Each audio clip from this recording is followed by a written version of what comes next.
Welcome to Washington East to West Sports. This is episode 58. I am Matt Beatty, joined alongside, as usual, by Sean Beatty and Kevin Ardall. If you want to get involved in the show, go ahead and tweet us. I'm at Beatty_Matt. Sean is at Sean_Beatty. Kev's at Kev's Believe the first team believes being a 3.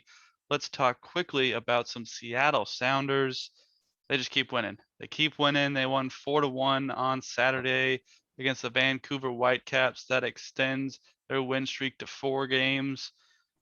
Kevin just keeps on blessing them. They are on the road the next 2 games. They play on Saturday against Houston on the road. So Kevin, please do your thing. Maybe just your cross. I don't know what you do to bless them, but please just keep blessing them. And lots of thoughts. Oh, okay. Good. So the Sounders have officially clinched a playoff berth as well. So congratulations to them. They are still sitting in first place overall in the standings. So if you have a chance, please take a look at the Seattle Sounders while they're on. They're going to be on ESPN Plus on Saturday, as well as Prime Video. So if you got Prime Video, that's probably the best place to watch it. I've watched the game on there, and it's quite nice. So check out the Seattle Sounders. Sean, any thoughts on the Seattle Sounders? I mean, they've kind of dominated since Kevin blessed them. So keep blessing them and do whatever it takes to keep Kevin happy, Sounders. Yeah. All right. Well, let's move on to some National Hockey League. So, I had to turn the game off because Lauren is playing Zelda. So I'll let her play Zelda, and then I will catch up on the game later. But it is 3-2 Vegas in the third right now as the Kraken have opened up their season. But let's talk a little bit about this team as kind of a preview. Even though they've already started, we could technically do a preview since we weren't able to do it last week. So I'm going to start with Kevin here.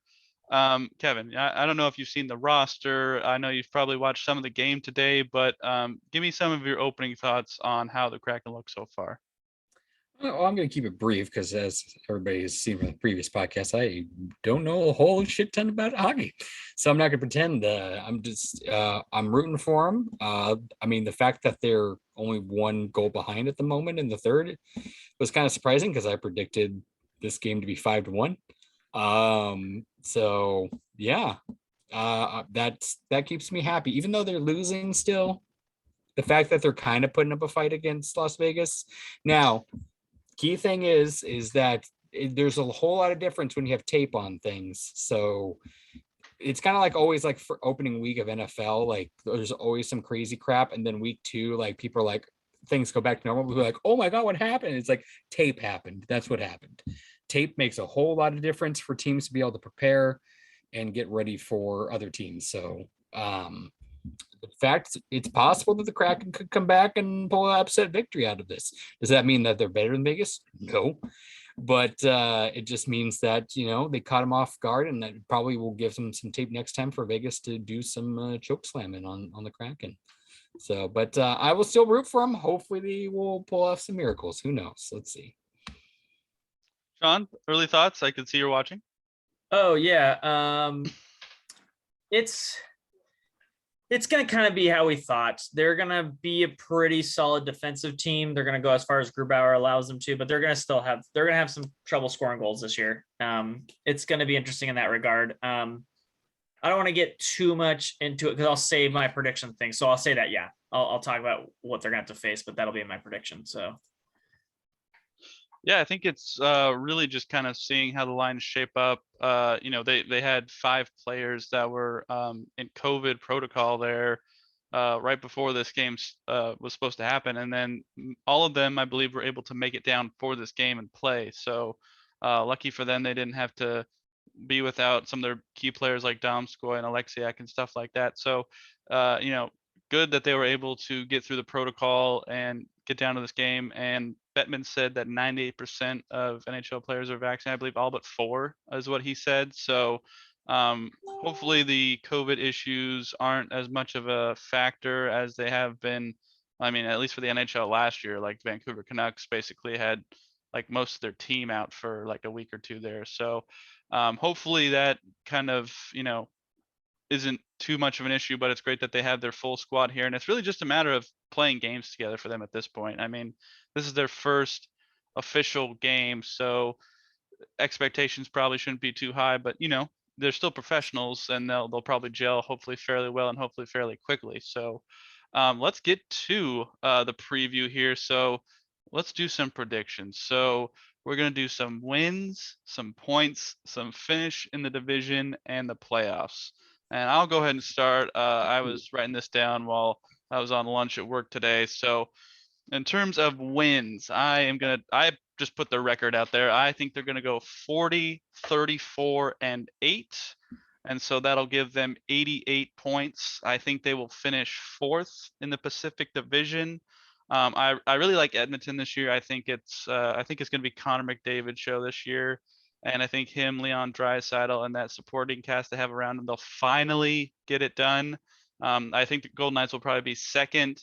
And I actually like Calgary as kind of a surprise 3rd team. So I think the Kraken will finish 4th. And then I think they will probably grab a wild card. Hard for me to say, but I am going to say the first wild card is what they will grab. So that is what I will predict for them. Sean, what do you think? Oh man. So I think what you have to take into account here. So the Kraken will look better than their record. So I didn't have wins. I had points. I guess we should say we'll do this. You didn't explain how points work for those who don't know how points work. Yeah, go ahead. So in NHL, how the standings are graded is you get points. How you get points is 2 points for a win, 0 for a loss. But if you lose an overtime or shootout, you get 1 point. And so just don't lose in regulation is basically what you're looking for, bare minimum. So I guess wins, I would say in the 40s range, like about 40, 41. I didn't have that. I had more points. I was looking at more of the point situation. I think they get about 88, 86, because I think the rest of the Pacific, it is like if the AL Central was a division, or in hockey, or if you took the Jags, the Texans, the Jets, the Giants, if they're all in a division and then put the Bucks and like, I don't know, they're not like an average team. Like, I don't know, pick an average team. And then, so there's like one really good team, that's Vegas. Like they're the Tampa Bay Bucks, like elite. And there's just a bunch of dog doo-doo. And then there's like the Edmonton McDavids. And so that guy is just going to drag that team kicking and screaming to some victories. So I think that they're going to get a lot of points based off of like the bottom of the division being trashed. I think the odds came out right before this game started that 4 of the 8 teams in the Pacific, 4 teams in the Pacific are in the bottom 10 of overall standings. And I think 4 of them in the bottom 8 is technically what it looks like. Like their bottom of this division is garbage. So they'll get a lot of easy wins from there. They won't be as good. And so because of that, I think they'll make the playoffs because they'll finish 3rd. No wild cards come out of this division because it's so bad at the bottom. I do like your Calgary pick, though. They could be sneaky, but I don't think this is their year, Matthew. I think it's Edmonton at 2 and Vegas 1. But Calgary is interesting. They are definitely the other team that could do something. Oh, tie game, geeky. There we go. Anyway, keep going. That's Tri-City American. There you go. That's Kevin's boy. I got distracted with the Geekmeister. The little mustache he has too is pretty sweet. I think they lose in the first round to whoever they play, just because again they'll be propped up because of this bottom half of this division. The Central has some solid teams. I could see them easily losing to like a St. Louis in round 1 or something like that. I mean, if they're a wild card, they're going to be playing the top team, yeah. So it's going to be a top division team. So no, they won't be in the wild card. They'll play the other Pacific team, right? Isn't that how that works? No, it's 2-3 play each other, and then the top seed just plays. Yeah. The top 2 play the wild card. So it could be. They'll be the 3. But... They'll be the 3. So they'll play. Oh, okay, gotcha. Yeah, you said play 3. Edmonton. Okay. Yeah.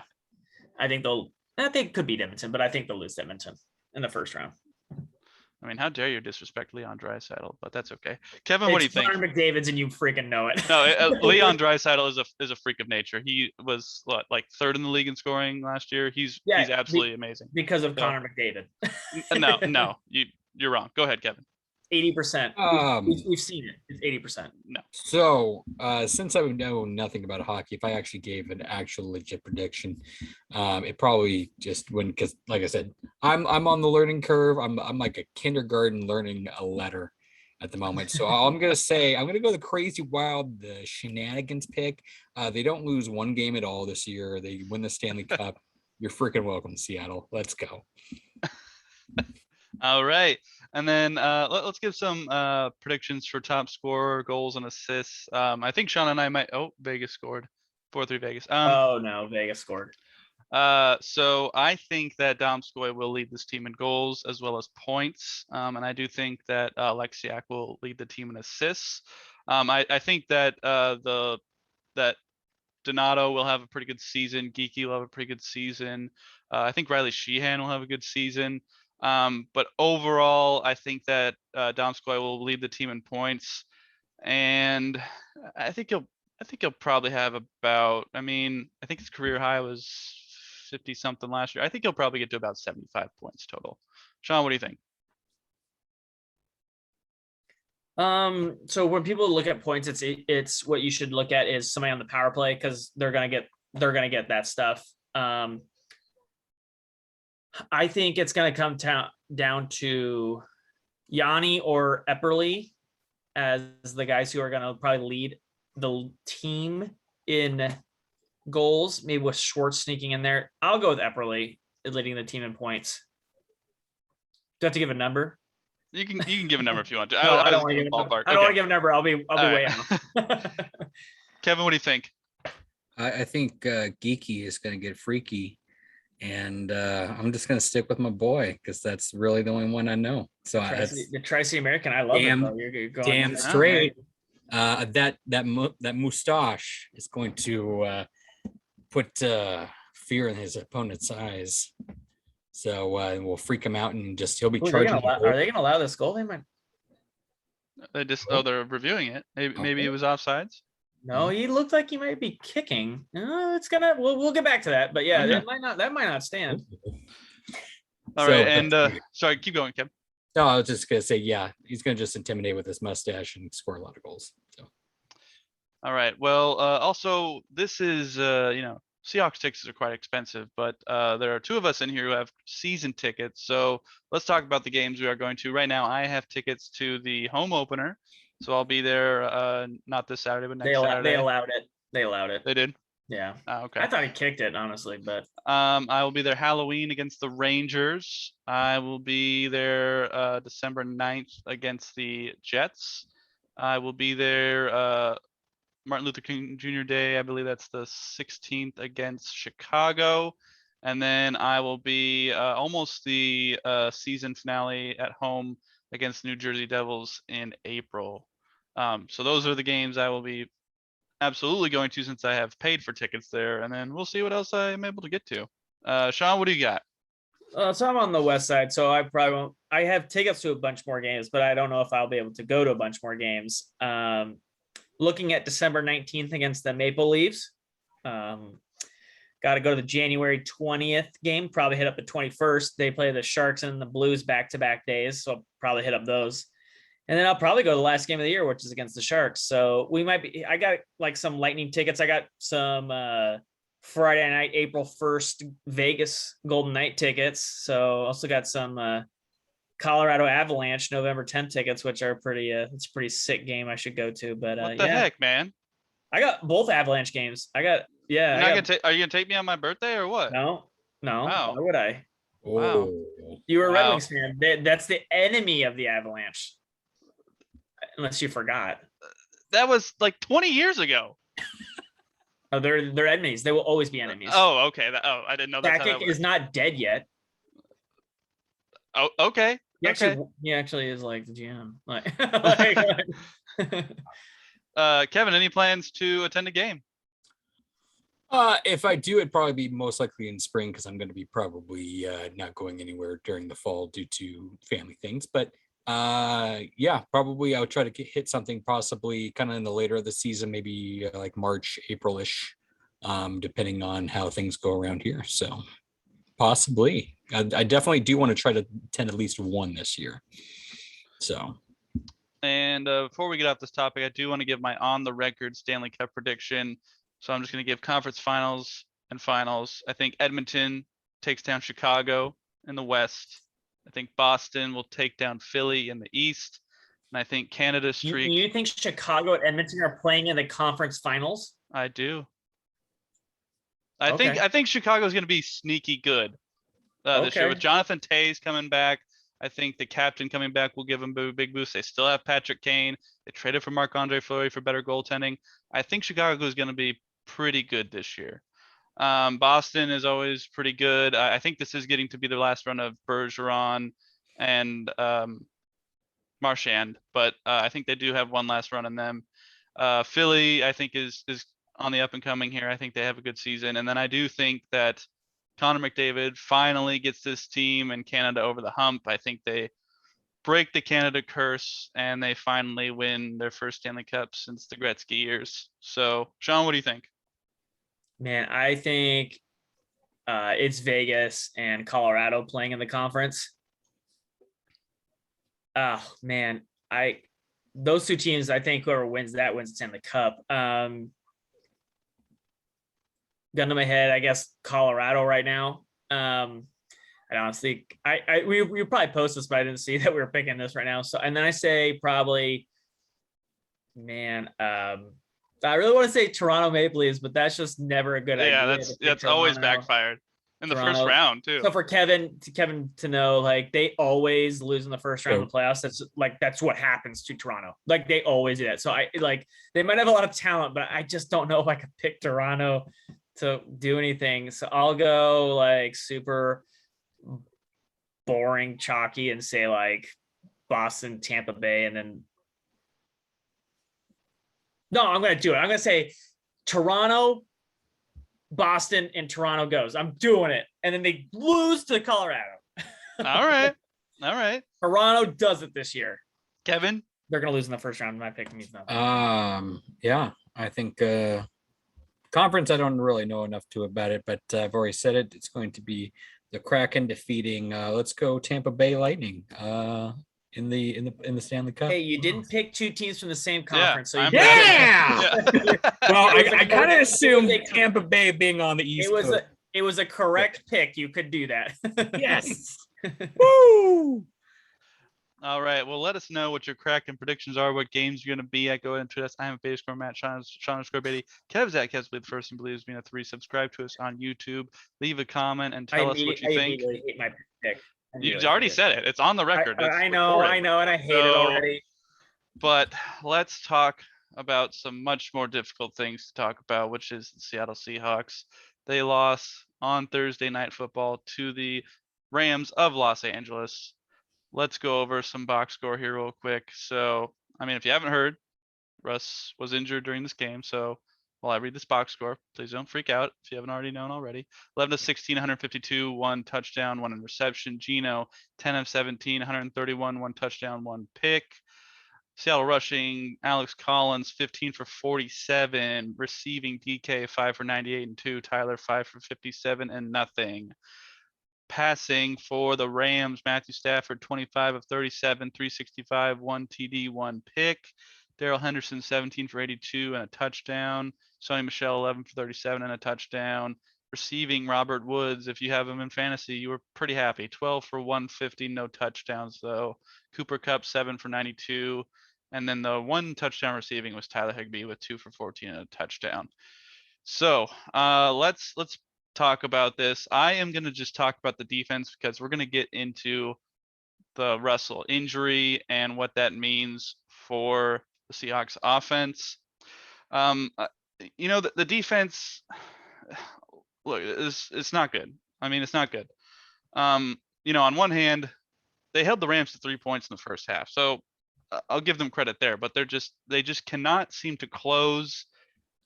23 points in the second half is unacceptable. And we're going to watch some film here. And, I don't want to, criticize without presenting solutions. And I think my solution, the last time I presented one, is the way to go. I think you need to go a 3-3-5. You need to move Jamal Adams to a linebacker position. He cannot play safety for this team because he's just not a good coverage player. I think you need to move him up to linebacker. You need to go Bobby in the middle, then throw Jordan on the right, and then maybe Jamal on the left. So that way it's mostly the blind side of the quarterbacks. And then, you run 3 down linemen with Puna in the middle, Dunlap and Mayo on the other side. And then I want Blair and Diggs. I wouldn't mind throwing Neal up there at somehow. So maybe you can throw him around kind of at maybe nickel corner, but Ugo's kind of got that spot. And then, whoever's got the hot hand, Sidney Jones, DJ Reed, whoever can cover people is all I want on the outside. So the defense, it's, I've read Sean's tweet, firing Ken Norton Jr. is not going to solve this. And that's absolutely true. But at the same time, they've got to change something. And I know you guys are going to go back to bashing Pete and his base defense. And that's absolutely fair.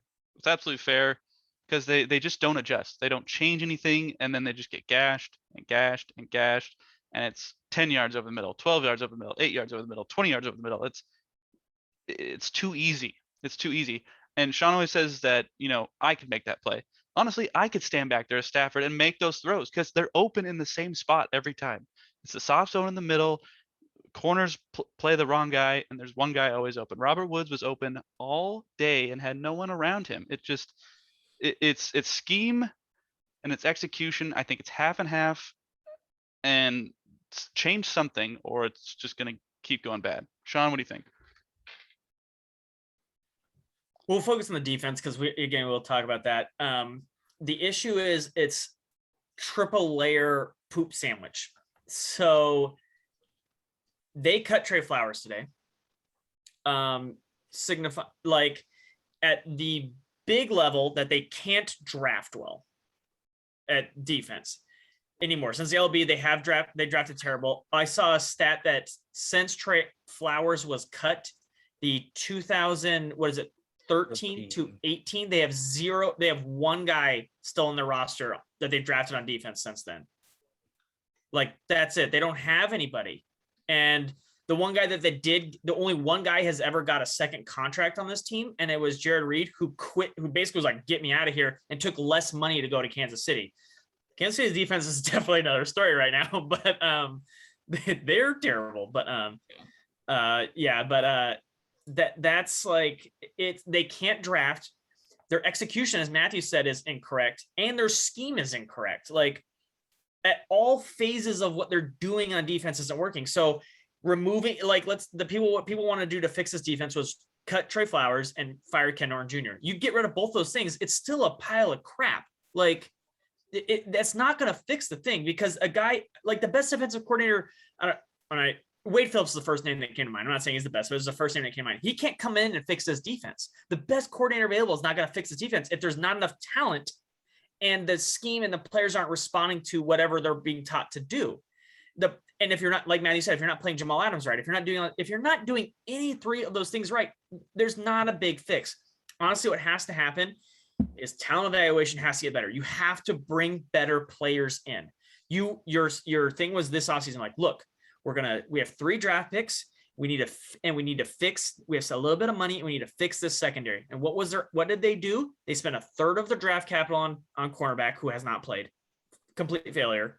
They then went and all their free agent signings basically gone. They got Akil Witherspoon, their biggest free agent signing, cut him before the season started because Trey Flowers is playing really well. And then they cut Trey Flowers 5 weeks into the season. Like, they accomplished nothing. They just threw a bunch of stuff at the wall and hoped anything stuck, and nothing stuck. And I'm like, guys, you're an NFL team and you're supposed to be these geniuses. And that's not acceptable from a defensive back genius coach. He's failing right now. The drafting is failing. The coaching scheme is failing. Like, it's a bigger problem than just like 1 or 2 pieces need to go. Like Matthew said, like, they're constantly open. And like Kevin said, it went against Tennessee. It was the same thing. Like, they were just handing the ball to Derrick Henry, essentially throwing 5-yard little dump runs to Derrick Henry because he'd turn around, stand there, they throw it to him over and over again. Derrick Henry's been in this league for 6 years and set his like career reception record against the Seahawks in 1/2, basically, because they were like, we're not going to cover that. 8 yards past the line of scrimmage, just whatever, just go. I don't care. They kept doing it. Like, Cooper Kupp's running down the field. There's no one in the middle of the field covering him. Like, Stafford played terrible early in the game. Like he missed 3 easy throws, or it's 3 drives and scores basically right off the bat. That first drive, he has that. I think it's Robert Woods has him for like 15 easy yards first down and overthrows him by like 5 yards. And he's wide open basically. Matthew Stafford kept us in this game early and then just decided not to suck in the second half and the game got ugly. Like that's basically what happened. Like I'm like, guys, like we can't rely on like last year, everyone's like, man, this is really great. And I kept trying to tweet out. I was tweeting in the void because Seahawks Twitter likes to follow dudes who makes funny memes and shit. And like other people who post stuff online and have no idea what they're talking about. They're like, this defense looks really good. I go, guys, like this defense again played a bunch of crappy quarterbacks last year. Got super lucky. Dwayne Haskins isn't going to come save us, guys. Like Sam Darnold led by Adam Gase isn't going to come save us. Like Colt McCoy, who we lost to, is not going to come play quarterback against us right now. Like we had a bad Matthew Stafford game and he embarrassed us. Like what if Matthew Stafford played good? We're giving up like 48 points. Like it would have been terrible if Matthew Stafford just didn't play like crap. Like, and if you're going to beat teams in the playoffs like we haven't for a while, or later on in this year, like any NFC West team, you're going to have to play against better quarterbacks. And unfortunately, I don't know how you fix this team in season at least defensive wise. We'll talk about that for now. I don't know how you fix this defense in season right now. Kevin? Defense only, Kevin. Don't go crazy. Oh yeah. I'm going to just pretty much agree with everything Sean said. I'm going to add on to some things on the top that I think are going on and why Trey Flowers asked to be cut, to be released. What I think you have is that Pete Carroll is implementing this base defense, as we kind of imagine, with a lot of zone, to try to fit in his key piece, Jamal Adams, to where he can rush him when he wants. And he's now noticing that Jamal sucks at coverage. So he's kind of been doing kind of what Matthew says on a lot of plays. Like he's kind of where the linebacker is, and they put in Blair back in, or Neal technically. I think you have a lot of players who are not buying into this system. They see that it's terrible. They've tried it at the beginning and they know it's not working. So they're making mistakes because they're like, I think their instincts are telling them not to do it type of deal. I could be totally wrong, but like it just doesn't work. Like you have to adjust. And I think these players know it. They've seen it. They've seen that it's just a horrible, just awfulness, and they're just frustrated with it. And I think Trey Flowers was just like, I'm done. Like, like you're not going to give me help over the top. And he said in press conference, he's like, I'm not Richard Sherman. He's like, I can't hold off the top, people like DeAndre Hopkins, even though he did okay one time against it, but like, you can't ask him week in and week out to be Richard Sherman.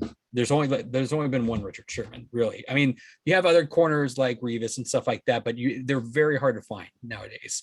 And even then, like there was times that Richard Sherman had Earl over the top still. Like it wasn't always Earl over, Brown or Maxwell. Like sometimes they had him over the top for Richard. Pete's system works in an era like what we had when all our corners were like top 1, top 2 corners, but they're not. We have number 2 corners at every position, and that's being kind. I was gonna say that's being generous, Kevin. That's being kind. Like we literally haven't addressed, as Sean already mentioned, we just haven't addressed the issues of need. We just thrown a bunch of like kind of people that we kind of know of and just hope that they shine at that position, and it just hasn't worked. Like Reed has shown flashes, but just not consistency at all. There were times where he just got burned and stuff like that, but he's a corner, so he's going to make plays at some times. But we'd have no elite corner that left and even Shaq could be a number 1 corner. It's just with the health concerns and stuff like that, and then giving him a contract, he had to go out the door, and I get it. But at the same time, too, you got to put money towards replacing that, but you can't do that because of the Jamal Adams trade. So you're kind of trapped in a box at this time. The scheme is terrible, and we're going to get that in the film later, like where they have literally 4 receivers on the field with trips at the bottom, and you have freaking Carlos Dunlap covering the slot receiver. Like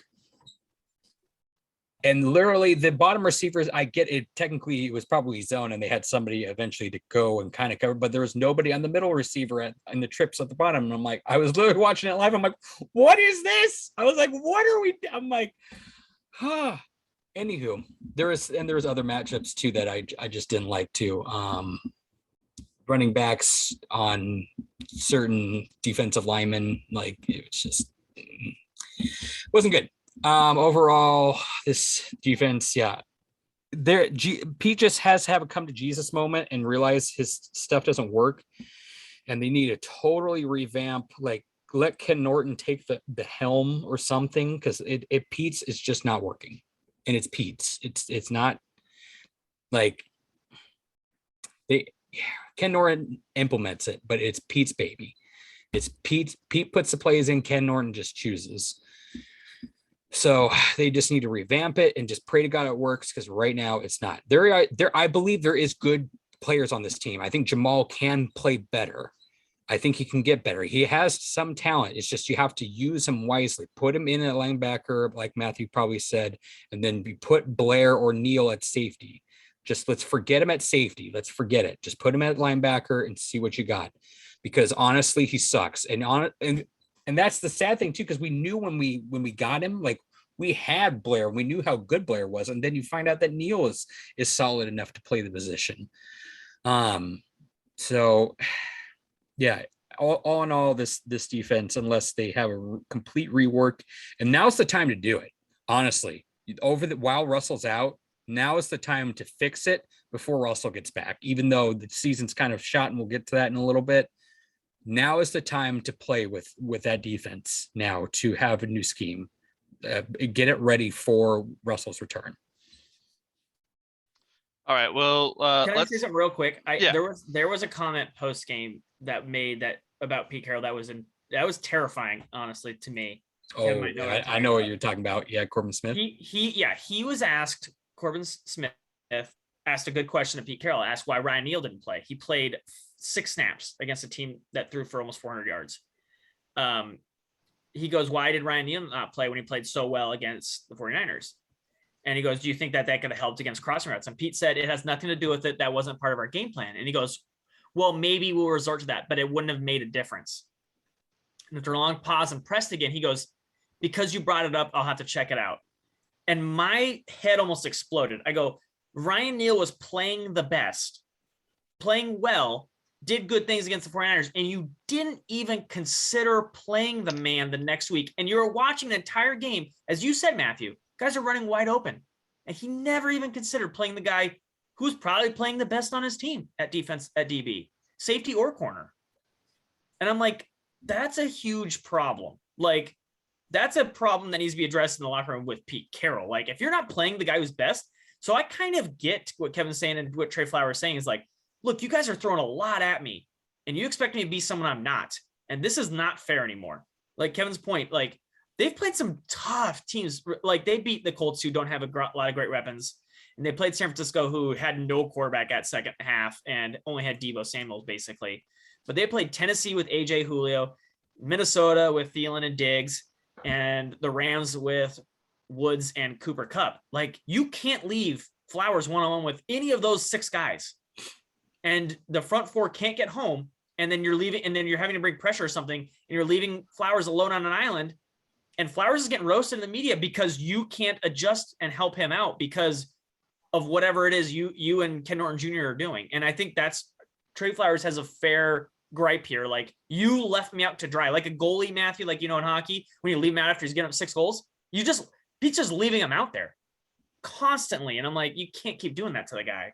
And so I get why he's incredibly frustrated too, because he's shown flashes last year. He showed flashes of playing a lot better too. So I get being super frustrated from the player's perspective. Diggs is pissed too. Super quick too. Like Seahawks fans, you should be pissed. Like, you got nothing for him. Like, you could at least try, like, if he wants off the team, like, try to, like, call up some teams, be like, hey, do you want a 7th round pick for, like, we're desperate for picks because we literally just hand them away for stupid ass reasons. Like, you just let your veteran corner go for nothing. So even though I imagine even if they got a draft pick, they wouldn't do anything with it because we suck at drafting. But yeah, moving on. All right. Well, let's talk about the offense and the rest injury. So I'm gonna start with the injury. That's just unfortunate. Like, I mean, follow through. You hit Aaron Donald on the way through. Your finger bends. It's just bad luck, bad timing, wrong place, wrong time, whatever you want to call it. Like, there's just nothing you can do about it, really. Yeah. And I'm surprised, honestly, it hasn't happened to him once before because he follows through. He's a good throw of the football. He likes to throw it deep, and he follows through when he throws it deep a lot. So, it's just an unfortunate injury. Timeline was 4 to 8 weeks. I heard he's trying to be back in 3 weeks. I would just like to put this out there to Russ. Don't rush back. Do not rush back, please. Like, at this point, your health matters more than this team. I hate to say it. Your health matters more than this team. So please take your time, come back when you're ready. And then looking at the offense with Geno out there. Let's be honest. I don't know what you guys thought. I thought Geno looked all right, like serviceable. Like, he's not gonna, knock your socks off. I think we know what Geno Smith is at this point.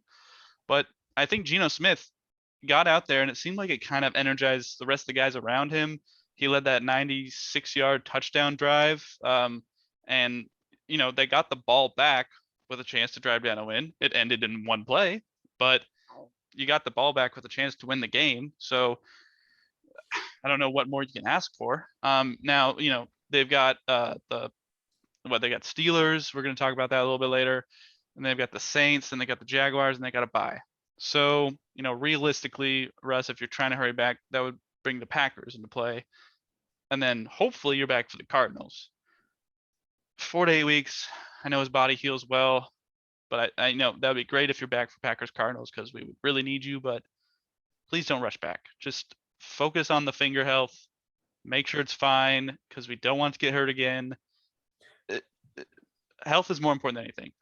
And, looking at the Hawks offense, you guys will get to your opinions, but I'm kind of okay with this in the sense that, like Sean had a hockey metaphor earlier, this is kind of like pulling the goalie when, you're down 4 just to try and get the team going.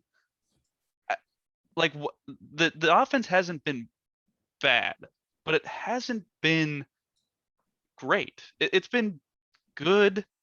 That's what I would call it, like with a tone. Like, it's good. It's not great.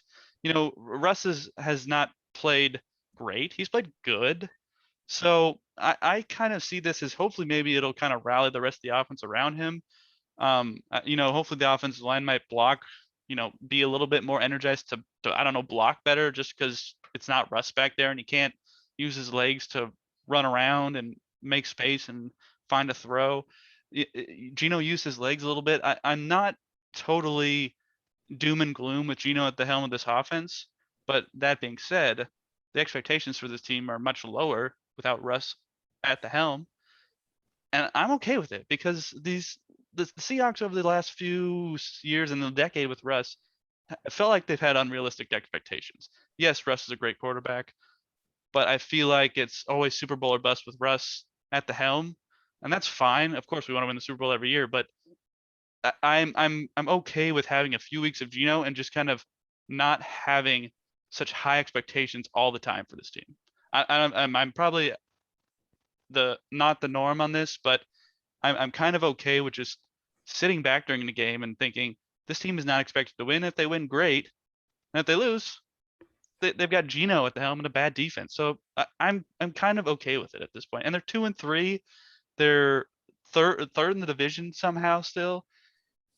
But are they a playoff team? No. At this point, no. So for me, I'm not pushing the panic button because what is there to panic about? Your quarterback's out. Your defense is bad. I think this is a 500 team at best at this point. Kevin, what do you think? Well, it kind of alludes to what I'm going to get into here when you said about this, the anxiety of all it being on Russell's shoulders. I want 12th man to realize, like, why is it all on Russell's shoulders? Like, and that's because Pete Carroll is a terrible coach. We'll get to that in a little bit. This offense is going to look different on Sunday because, like I said, tape is the thing. And when now you have tape against the 90 whatever yard drive was impressive, but honestly, you had no idea what the hell you're going to throw at him. I mean, technically, you can. If you're a defensive coach, you should kind of know that they're going to limit the book on him a little bit, but you just had no idea what he was going to do. So it was the defense playing like, what are we going against, like type deal. And then they kind of simmered down and buckled in, and what happened, happened. So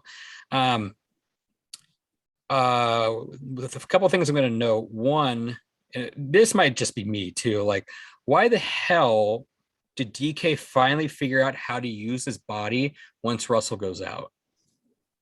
Like, he was trucking people like on after like yards after catch, just rush. I was like, where was this the whole time? I'm like, you're 6'4" and 240 pounds of muscle. Like, that's what you should be doing, is trucking dudes after the catch. Like, use that body. And you're just like, oh, I'm amped up. I gotta step up. It's like, no, you gotta step up even when Russell's on the field. Like, that's what you should be doing all the time. If you want to be the number one receiver on this team, that's what you need to do. That's what Tyler does. Like, that might just be my opinion. I don't know. I'll let you guys get into that later. I have a feeling we're going to just go back to the predictable run, pass. And it's going to not look good, folks. It's like, Pete's going to go super conservative now with a backup and is going to want ball control and is going to think it's going to win, which is dumb because your defense sucks. So like, you should have done what you've done at the start of the season and have Russ have the keys to the car and get you as many points as he possibly can, because this defense blows. And now you don't have that. And so now you just have to hope and pray that miracle things happen with this defense to where you get lucky interceptions or fumbles or turnovers to where you can optimize field goals. I'm not going to say touchdowns. I'm going to say field goals, Jason Meyer field goals, because they're just not going to be as much touchdowns. Like, Geno is a backup. Let's be real here. Like, he's that for a reason. He's not a starting quarterback for a reason. He's I would say he's probably top 10 in backup quarterbacks, as far as that goes. So that's a good thing. And he'll get a touchdown or two probably each game, but there's going to be a lot of Jason Meyer field goals. If anything, like right now in fantasy, go pick up Jason Myers. If he's not available, like, go get him, because he's probably going to go up in points per week in fantasy. What I was shocked with too is there was a lot more of what I wanted when Geno came on the field, which was short intermediary. Yeah, I can't even speak. Short, medium routes of 10 yards using the tight ends. Like, what the hell? Where was this when Russell was out there? Like, God.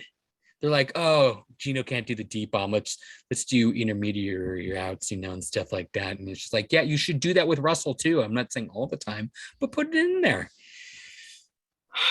We'll get into predictions later on, but it's going to be a very predictable offense with a very mediocre backup quarterback.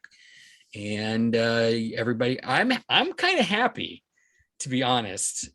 I mean, sure, I want the Seahawks to make the playoffs, but now the 12s have no excuse not to see. Like, this is the time where, like, if Pete's an elite coach to where he should be able to be 500 or more in this span where that he's out. So now the 12s are finally going to see that Pete Carroll is a hot pile of dog shit, and that this Eastern Washington Cup could coach the Seahawks better than he can. Yeah. So I'll leave it at that. Sean?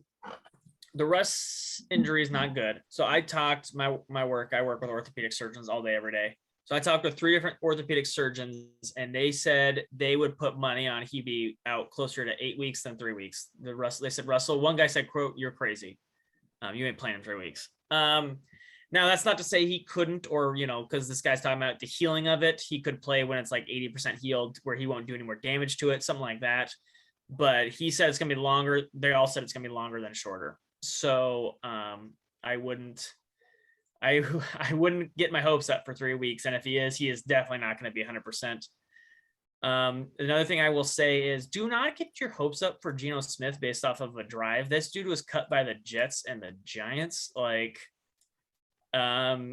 he also doesn't grade very well because 9 minutes left in the fourth is essentially garbage time down 2 scores. So, they were not playing like up defense. Let's put it that way. Yeah, he didn't look terrible. But I mean, let's be very real here. He did look terrible the second possession. It was like half and half who the pick was on, but still, the Rams took charge once Russell left. Because he doesn't really grade that well, even the advanced metrics based on time, like based on game scripts. Like he was supposed to do pretty well because based on how the game was, the opposing team's gonna give you yards in that situation. So I will say it is. They did play a couple of their good teams, like Pittsburgh is just. It's going to be an interesting game because Pittsburgh's just trash on offense and great on defense. And the Saints, who knows what you're getting with the Saints, and the Jags are terrible. So Pete might get lucky with these games because none of these teams are amazing.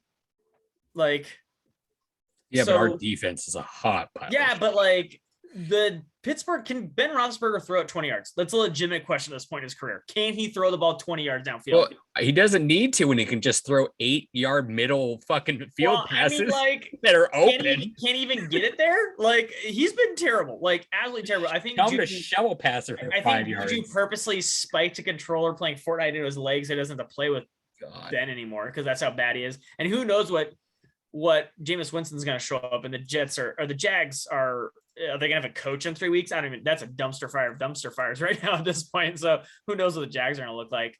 But this stretch is like kind of the stretch you kind of want it right now. Maybe the very end of the year is probably like Houston, Chicago, Detroit's probably maybe a little better, but like this is kind of the stretch you want Russell to be out if you're going to have Russell. But I don't think, Matthew, it's good. Like when you have good players at the most important position, your goal should be to be in the Super Bowl conversation as long as possible because like Russells don't come around very often. We've had one guy even sort of in the realm of Russell Wilson franchise history. We probably won't have one for like 30 years. We can't get lucky. So I don't want to win a Super Bowl every 35 years. Like you have to take advantage every time you get that guy. And we have that guy. Wasting years like this is the same thing as like the Mariners fans saying we waste Felix or waste Griffey or waste. It's the same thing. You're wasting Russell. Like it's no different that they won a Super Bowl 10 years ago. You need to try to do this as much as possible because he's going to be gone sooner rather than later at this point. And I don't want to see him gone and wonder what. I don't want to see the 30 for 30 that's inevitably coming about how this team was collapsed and ruined. And then like we had all this talent, this dynasty was happening and it never happened because the pick, and then we're going to see it on the 30 for 30. I don't want to see that, but we're like, unfortunately, if we never win one again, that's what's going to happen. And it's going to suck because I will always wonder what if, but I want them every year to be in the position to compete, and they should. And again, like Matthew, you're right. Like winning a Super Bowl is hard. So I'm not saying win the Super Bowl, but like I said before, like just be one of those teams, 6 or 8 teams that have a legit shot when the playoffs start to actually win the thing. Not like you said, like Matthew, you're finally getting to the point where it's like, oh, you can relax. I've relaxed for a while. Like last year when they played the Rams in the playoffs, I'm like, yeah, this game's done. Like we have no chance of winning this game. And Jared Goff had 4 freaking fingers. I was like, there's no way we're gonna beat the Rams, and we didn't beat the Rams. We were never better than them. So I've been this way for a while. I'm like, every time we get here and play a decent team, we're not gonna beat that team. Like going in, this Rams game, I had no reservation we were gonna win this game. No part of me thought we were ever gonna win this game from the start. Like I was like, oh, Stafford's playing like terrible, but I assume that they'll just win enough because we suck. So I've been there for a while, Matthew. I'm like, I'm not holding my breath for any of these games. I'm like, oh my gosh, we're gonna do this because I'm like, you know what? I don't expect this team to do the thing solely because, and what frustrates me, solely because of this team is why I don't expect them to do it. Like Kevin said, they could be good, they could be better, they should be better, but they're just not, and I don't expect them to ever do it. They are not playing to their talent, and it's really frustrating. And I think that they should do now is the opposite and go back to old 2012 offense and run this offense through Chris Carson, Alex Collins, and limit possessions. Because like Kevin said, like, you trust your quarterback more than your other quarterbacks. Well, now you don't have that quarterback. So you need to limit possessions, keep the ball as much as possible, and don't give the other team who has a better quarterback now than you the ball a bunch. Don't give the other team a ball. Keep it. Try to kill a bunch of clock and do slow, methodical drives and don't do anything fancy. Because, like, if you do fancy things, give the other team the ball right away, that's Geno Smith's not going to be putting up 38 points and doing all these crazy efficient things like Russell was. So you need to limit the times Geno Smith can have the ball, and you're relying on Geno Smith to complete 20-yard passes because he's not Russell Wilson. And stop NFL Twitter, Seahawks Twitter of like, maybe Geno's the answer and we should get rid of Russell. Stop this now. Like, holy crap. Like, Russell gets hurt. Geno has one drive and like prevent defense. And everyone's like, maybe Geno's the answer. Maybe Russell was the problem. Shut up. And the Cam Newton fuckers too. Up. Like, it was all over the place. I don't know if you saw that. He was all over the place. Everyone's like, Geno Smith's the guy. And I'm like, are we just going to like lose all like sanity here because he had one drive in a fourth quarter? And the other half was saying, go get Cam Newton. I was like, shut the fuck up. I'm like, I don't want to see Cam Newton. Kevin. I don't mind Geno Smith. Matthew was right. Like, he just showed some good things. Let Geno Smith play. Trading for Cam Newton is not going to solve the issue, but like, calm down, everybody. Like, Russell's clearly an elite quarterback. Everything says it is. So yes, like Geno Smith has proven he's not. Yeah, Pete's the anchor. Pete is the anchor holding it. Sean, you brought up a lot of things we could tangent off about, but I got to go to bed soon and we're running out of time here. So let's talk about we'll do, I'll just say briefly, Arizona won. Duh. Let's go to next week. Seattle at Pittsburgh, Sunday Night Football, 5:20. Arizona didn't look great, Matthew, just FYI. Doesn't matter. They won the game. So Trey Lance actually looked okay. Trey Lance got hurt, Kevin. Did he?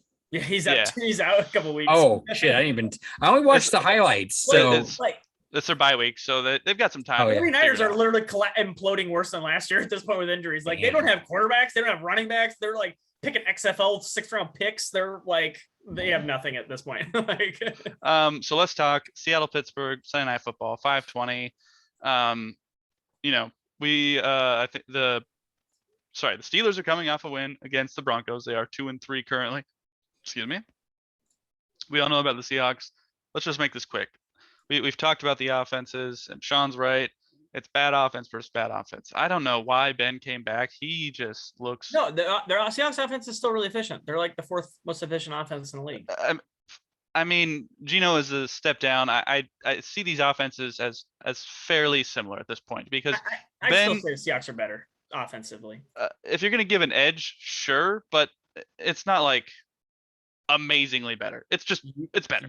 You're overestimating how Ben is like awful. Yeah, Ben's I know. Ben, I don't know why Ben came back. He just does not look good. He is horrible. he just looks old. And Brady's 44, does not play 44. Ben is 38 and plays 50. Like, it is crazy. And Geno I think Smith's better than him right now. Like, and so I think it'll come down to the defenses, and Pittsburgh defense is so much better than the Seahawks defense. Yeah, so I am, I picked Seahawks every single time this year, the first 5 weeks. I do not see that happening this week. I'm going to take the Steelers in just an absolutely awful game to watch, I think. I'm going to go 17-14 Steelers. Kevin? What I think Sean is also forgetting too is that now with Russell hurt, and as I was mentioning earlier, his boner is through the ceiling because he gets to go back to his conventional offense of run, pass. Like, he is just drooling, right? Like, he hasn't slept this whole week because he's so excited to put Alec Collins in power run situations for 2 out of 3 downs, and on some series, 3 out of 3 downs. I'm down for it. I don't want to see Geno throwing bombs. That's not how you're going to win games. You're not going to win games like that right now. I don't want to see Geno throw bombs either, but I still want to see him throw like a 5-yard slant or something. Run it twice and throw a 5-yard slant. That's all I want to see. Like Matt Hasselbeck, Mike Holmgren, this. Run it through the offense. In no way or shape or form should I be seeing Tyler Lockett like 25 yards downfield. But like, you can get creative with like they're what we were saying before. Phillip Rivers the shit out of them, like 8 to 12 yard routes of 4 receivers doing crazy ass shit in the middle. Like that's what you need to do, and have checkdowns as well. That's what you should go with Geno Smith if you're going to throw the ball. Now, should you run the ball more? Probably yes, because you don't want to put it in Geno's hands because he's a backup. I will also disagree with Sean on the stats, because anybody behind a Jets line and a Giants line is going to look like shit. Literally a 14-year-old pointed it out on a TikTok Twitter, and he's now a fucking millionaire. Danny Dimes looks good. But like Danny Dimes, what they're like fucking 1-4. They look like dog shit. They're 1-4 because he's their lead rusher. No one's helping. That's what I'm saying. He's looking fine. Everyone else is just garbage. Yeah, because his line breaks down because he doesn't have time to throw, so he just runs it. Saquon Barkley's running into dudes on the sideline and rolling his ankle. Like that dude can't like avoid anybody. I know, but they're starting wide receivers punching dudes in the face and getting ejected. Like, but Geno Smith's gonna look like shit when he's under fire the whole time, and his number one receivers are Sterling Shepard and whoever that fucking slot receiver is for the Jets. Like you're gonna look like shit. Yeah, like literally. Now I'm not saying Sam Darnold is completely refreshed. He's going to come back down to earth. Let's be. He's the 26th of most efficient quarterback in the league. I know. Like everybody's having the Cam Newton thing with the MVP because he has 5 rushing touchdowns. Yeah, so he has 5 1-yard rushing. Nobody's touchdowns. Looking at his throwing yet. He's actually throwing like poo-poo balls. He sucks. But also the receiver situation isn't great there either. He has Robbie Anderson, who was with the Jets, who sucked ass there too. So like, you forgot like the number 1 receiver for the Panthers. Well, yeah, when he's healthy, yes. But other than that, it's literally the fucking God damn it, what's his name? Christian McCaffrey show, and then nobody fucking else. Like DJ Curtis, like, are we gonna DJ Moore's like a freaking animal. Moore. DJ Moore is a stud. He's very fast. Yes. How did we get to the Panthers? Okay, sorry. Anywho, what I'm saying is Geno Smith, I'm willing to give him a chance behind a better line with better weapons. That's what I want to see. He actually has 2 really good weapons to throw to, other than now Sterling Shepard, and I can't even remember the slot receiver for the Jets. So we'll see with that, and with 2 tight ends. Hopefully Gerald Everett is back this week, not having COVID for whatever the hell he had. This game, like I said, Steelers offense is poop. Steelers defense is good. Our offense is okay-ish. We'll see what Geno does and with the run pass, but I think it's going to be worse than a lot of people think, because it's going to be very predictable for a very good defense. And our defense is terrible. I'm going to say, God, actually 17-14 does sound good. Oh, shit. I'll say 2017 Steelers. By the way, I just want to add, I think Najee Harris is going to dominate this game. He's going to run all over. Oh, yeah, he's going to have 120. I don't think Ben's going to do much. I think it's going to be all Najee. I'll say 137 yards and 2 touchdowns. And I will say, I think Geno is going to be okay. Probably like a touchdown and a pick. Nothing terrible. Sean, what do you think? Well, if it's garbage time, then he's terrible. But you guys, clearly the correct answer is 6-3, like that Cleveland Brown game. I don't know that there yet.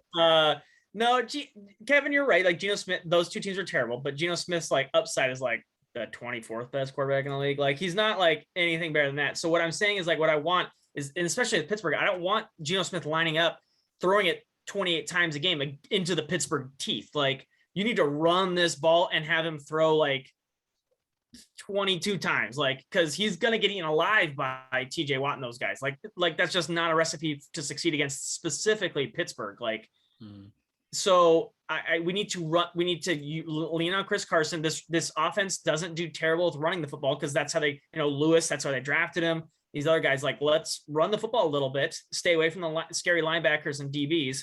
Like, let's try to run with Alex Collins, who looks really good. Maybe if Chris Carson's healthy. And then, like you said, Kevin, like I really like the idea of like getting tricky with some passes, but like we can't be pass first. So we need to limit Geno Smith's ability to like show us rear the ugly head of who he really is and throwing picks and getting knocked out, getting punched in the face. So we know for a fact, Kevin, that he doesn't like to get hit, punched in the mouth. Well, I mean, nobody likes to get but he really doesn't. So, but yeah, but... so I will say, man, I just think that Pittsburgh's offense is so bad, it might make the Seahawks defense look acceptable. Our run game is terrible, though. I know. Our run defense is, but Najee Harris has not been very good. He just gets volume, like he just gets a ton of touches. I own him in fantasy. Trust me, I'm aware of how his 3 yards. I think we're 30th in the league in rush defense. Like, I think we're the worst. Are we the worst? No, I think we're the worst in pass because we've been giving up over 400 yards. I might pick the Seahawks to win this game. It's going to be close. Make a decision. We're the 17th ranked rush defense. Pittsburgh by 3, 17-14. Did you that what you picked, Matthew? Yeah, way to copy. Oh no, 13-10. There we go. All right, and real quickly, San Francisco on the bye, try and get healthy. Arizona is at Cleveland. Let's just do a quick prediction. I did say 12-5. I think this is one of those 5. Cleveland has a very good pass rush, and Kyler Murray is going to be running away from Myles Garrett for his life. And I think the Browns just absolutely need this game. So I think they're going to come out and win the game. But I think it's going to be kind of a barn burner like the Chargers game. I think it's going to be 35-32 Browns. Sean? I say Browns. I think you're right, Matthew. Both good teams. I think it's 28-25 because the Browns run it so efficiently that they're just going to eat up more clock than throwing it. So I think Kyler will be really like aggressive in throwing it, and he might throw a couple picks just because like the Browns will chew up a bunch of clock being so efficient at running it. And Kyler will score his points quick, but there just won't be enough time, I don't think, to score close to 40 in this game, just solely because they'll score a bunch. Kevin? Yeah. I'll say 30-24 Browns. All right. Well, let us know what you think of the Rams. What about the Rams? And are the Rams on bye? Oh yeah, the Rams are at New York. I think we're all going to take at New York Giants. Which New York? The Giants. They could combine a team and then still lose to the Rams. Clean sweep of the Rams. Doesn't matter the score. It's going to be bad. Yeah. Okay. Yep. So let's go to some film. So I am going to start here. I'm going to share my screen. I want to showcase a couple different plays. So first of all, I do want to mention there was that 4-down series where it was run. Now I do want to say, I don't want to defend Pete because it's really hard to do that, but Russ did come to the line and called a run during that series. So it wasn't all Pete on that series. And also the guy on the opposite side called a run on 4th and 2, literally the exact same play, and it worked. So I don't think the play call was the issue. I think it was the running was the issue. And you guys said Alex Collins looked good. I don't necessarily agree with that. And because I was watching this play, and this is the 4th down run play right here. You mean when he ran into a stacked box and he wondered why it didn't work? So pause this player is great. Okay. Where is it? So, oh my God. So the hole is right here. He, I believe the play is called to the middle, but if he runs here, he's got the 1st down. All he's got to do is beat one guy. So does he beat Aaron Donald? Aaron Donald is blocked. What is Aaron? He can get off the block like in a second. That's what Aaron Donald does. That's Aaron Donald's job. But he runs right into the smallest gap possible. Aaron Donald got off the block right there, Matthew. Why couldn't he get off the block on the other side? Because the play is designed that way. If you run into the open space, do not run into this tiny enclosed space where you're not going to get through. Why are you running through that tiny little space? Why are you running at Aaron Donald? I mean, that's fair. The problem. Fair. Don't run either side to Aaron Donald. Don't pick a hole next to Aaron Donald is probably step 1. Okay. Why are you running into a 9-man box? 644. Kevin hit that on the head. Don't run. They line up like it's a run. Don't do that. That's bad. So Kevin, not only do they run into a stacked box, they were like, let's pick Aaron Donald to run this 2nd and 4th and 2 play at. That seems like a good idea. Okay, and I'm just going to showcase this one play. I'll let you guys pick a couple as well. This is just kind of. You can hit full screen in the bottom right down there, man. I know. I just go all the way up because I don't want it to like mess up as much. Yeah, the player is a hot pile of dog shit. So, interesting thing on this play is how I believe it was this play where Matthew Stafford just places Darrell Henderson here to pick up the blitz, which he sees coming. So, well done there, Matthew Stafford. Play develops, and and pause right here. So, right now, it's 2nd and 10. He could easily dump it to Cooper Kupp right here. That's turning here on the curl. He doesn't. He waits. He knows he has enough time with Darrell Henderson picking up that block, and he waits for Woods to come over this way. And the zone is just like, what is this guy doing down here? Who are you covering? What is going on here? And then you've got Jamal Adams on the deep safety, not to beat it over the top. Fine. You've got Sidney Jones, who is supposed to be following Robert Woods. This man, where are you? Who are you covering? And Jordan Brooks is in the middle trying to create that soft zone. And that's why Stafford has his pick here. He can go to Kupp. He honestly could probably go to Higbee and just throw it over Brooks, but he waits for the route to develop for Woods because he knows he's going to come open on the little slant here, and then he just throws it to him for 20 yards. Like it's just too easy.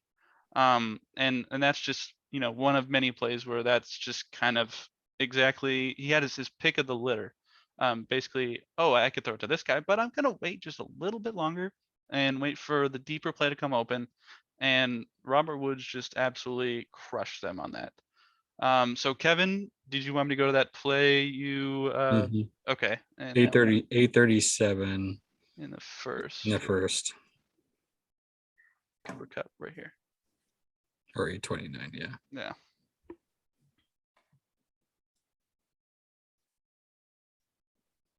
If it would come up. Yeah, you'll have to scroll to the top. There. Oh, at least it actually pauses and doesn't freak out for you. Okay, let's pause right here. So we got a 4 receiver set. Got trips at the bottom. Let me get to my annotation here. So let's just point out right now, Carlos Dunlap Carlos Dunlap is on Deshaun Jackson. I don't think anyone could see your cursor. I don't know if anyone could see it. This is Carlos Dunlap on Deshaun Jackson's slot. You have, I think this is Cooper. That's Kupp. And then technically uncovered. I know this is going to be zone, but and then you got Sidney Jones on. I'm guessing this is Higbee. Down here. Actually, I think Cooper Kupp's at the top. So this might be a 2 tight end, or like I don't know who the heck. Anywho, you pretty much have a guy who's uncovered. You have freaking Carlos Dunlap on slot coverage, even though I know it's going to technically turn into zone, but like, what are we doing here? I know what we're doing. Hold on. Let me connect the dots real quick. We'll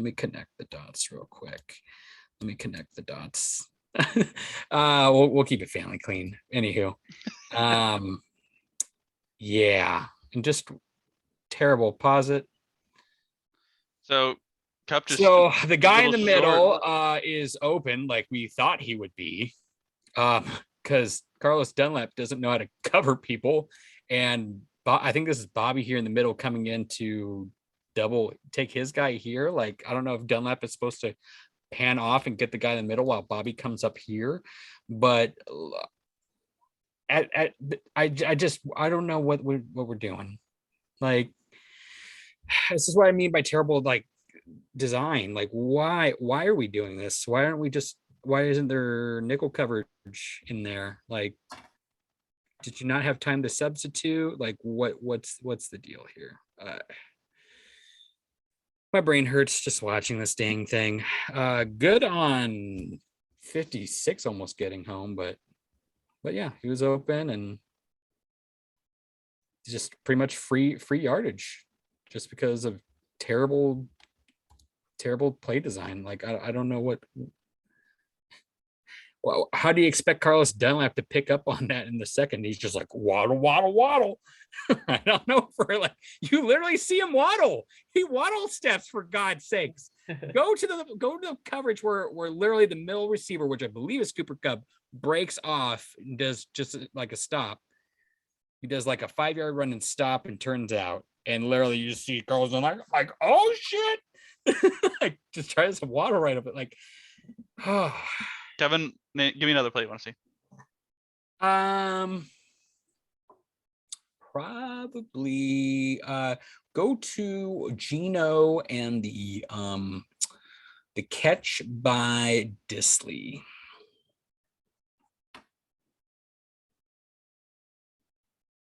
Should be the 4th. This one? Yeah, for 8 yards. Boom.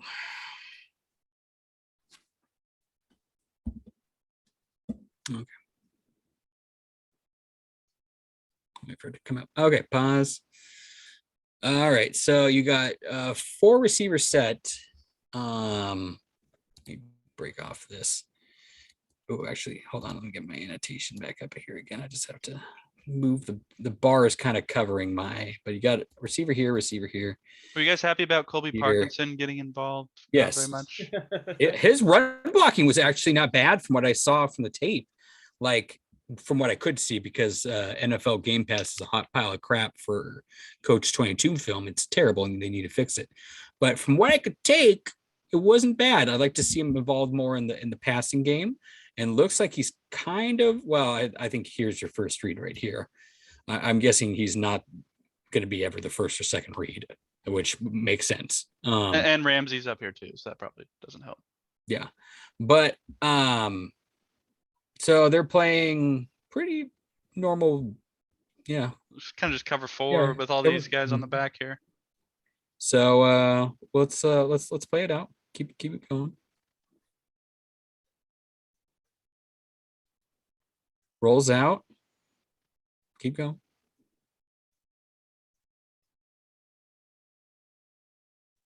Comes back to Disley. Nice play. Like Disley, you literally still have 3 guys.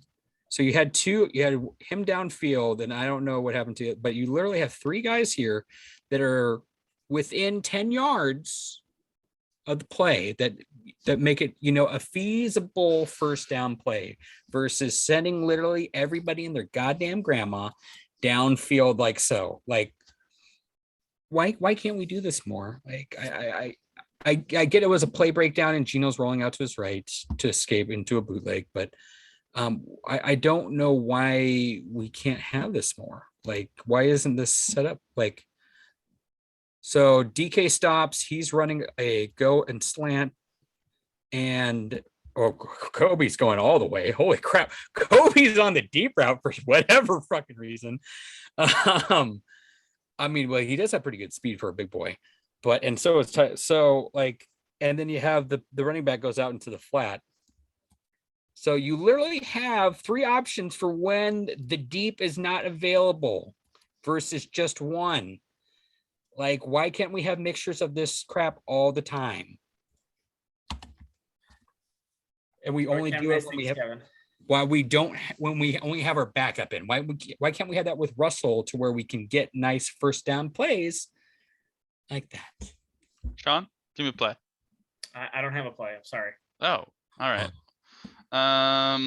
Well, let's do one more then. Let's do the Diggs pick, because I want to talk. That's what I was gonna do. I've been pooping on Diggs for the most part. It all in all, it was a okay pick. Like, wasn't.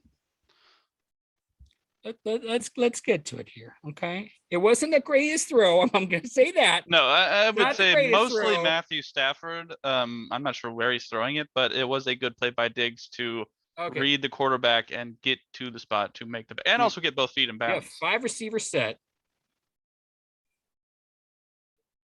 Like, he must be trying to throw to this guy, but he's coming back the other way.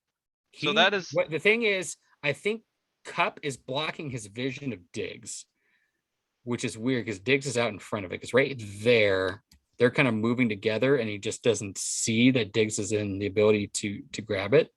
I mean, it's heads up by Diggs to be able to grab it, but he's not really doing anything special. The ball is just kind of thrown in his area, and there's no receiver there to contest it. So, like, I don't know if I would have to know the mentality of Stafford of whether he was actually just trying to throw it out and just didn't have the strength on the run to do it. I think he was throwing to a guy because you can just throw it out of bounds. You don't have to throw it in the general area. I agree too, because Matthew Stafford has a pretty good arm. Like I would think he would have the ability now. Yeah, it's gotta be a mental lapse. Like, there's no way, like, he might have, like, they were saying on the broadcast that, like, he thought that Henderson was cutting back and Henderson just never cut back.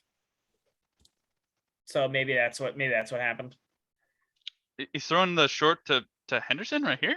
Yeah, no. So, like, if I wish we had the end zone look, I guess we do. But yeah, you can do the end zone look. It's terrible. But so, like, he signals right there, right here. Yep. And so I think he's telling Henderson to come back.